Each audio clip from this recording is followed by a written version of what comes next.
What's up, guys? Welcome to another video, and today we are reviewing Guardians of the Galaxy Volume 2.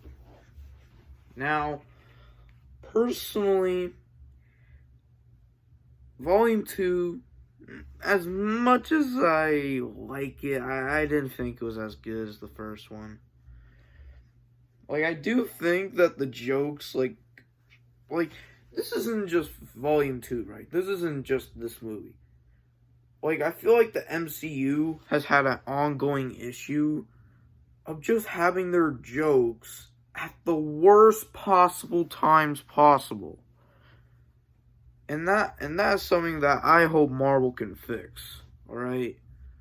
That's the one thing I do hope. Now, to me, Volume 2, first of all,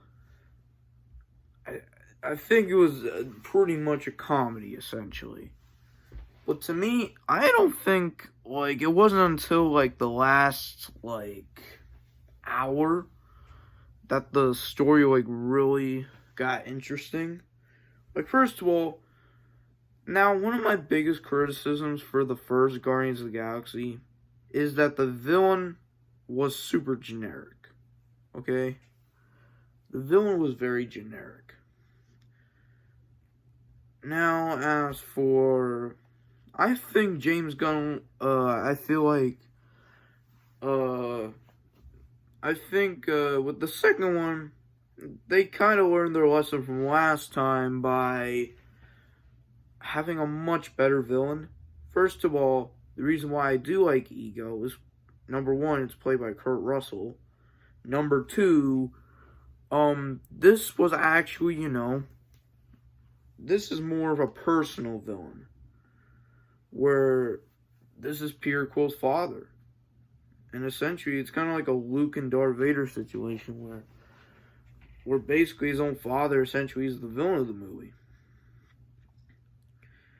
And it turns out that Ego essentially was manipulating and using his own son just so he could use that to basically destroy the universe. Which, honestly, my God. Ego's a piece of crap, that's for sure. That is a definite sure, because when you're gonna think about it, this isn't really more of a physical villain. He basically mentally fights him, right? A battle between father and son. And honestly, man, when I first saw that Ego was the reason why his mother essentially died, because he implanted that tumor in her head, I do like how it basically shows us the same reaction that the audience is having, including me, because when I first saw that, I'm like, what? So Ego was the reason why Quill's mother died in the first movie.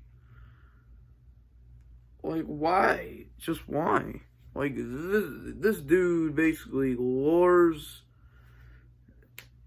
it's the equivalent of him just finding the right battery. So he doesn't really sees him as son. He just sees it as a battery. A battery that actually has a soul. And that's messed up. And what makes it more messed up is that I honestly feel so bad. I honestly feel so bad for Peter Quill. So yeah. I honestly feel bad for Peter Quill. So yeah. Personally, I thought Yondu was a big standout of this movie. His death was one of the most emotional parts of that movie. Plus, I thought his scene was very emotional, And plus the constant hints of Rocket Raccoon having a pretty dark past, which we will explore in the upcoming Volume 3. It's just amazing storytelling to me. Okay? It's just amazing storytelling. And I cannot say this enough. You know? And honestly, the last act I still think saved the movie a little bit. And that is why I think this movie gets a 6 out of 10. Same score as the first one. That's just my opinion. I still think the comedy could have been better and could have been better timing, but yeah. Overall, I thought Volume 2, was good, but I didn't think it was as good as the first one. I still think having freaking Sylvester Stallone in this movie, I really liked it. I did like Sylvester Stallone in this movie. I think he's going to mostly play a cameo in the third one, most likely. And this is technically the first MCU movie to have 5 post-credit scenes. Half of which are just joke post-credit scenes. Ones that set up, Adam Warlock, which is a character I've been waiting to see for years. That's freaking awesome. And just overall, I still think Volume 2 was not as good as the first one. I thought it was good, but I still didn't think it was good. It was as good as the first one. And that's it. Volume 2 came out in 2017. And due to James Gunn's tweets resurfacing, he got fired from Disney, which he made the Suicide Squad. Now, which is the reason why it took forever for the third one to come out, because it isn't until now, or at least 2023, that Volume 3 is finally coming out. It basically took 6 years. 6 years. It took 6 years for Volume 3 to finally come out. And it finally happened. And overall, I still think, and because of James Gunn's tweets, they got him fired. But Marvel soon rehired him.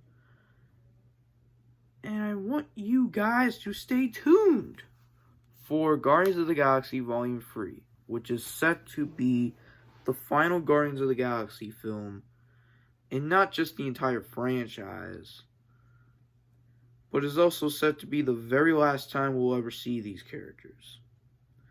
Now, because I want you guys to really stay tuned for Guardians of the Galaxy Volume 3, because boy is this going to be an emotional one.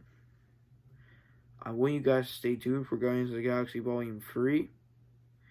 And I'll see you guys in the next one.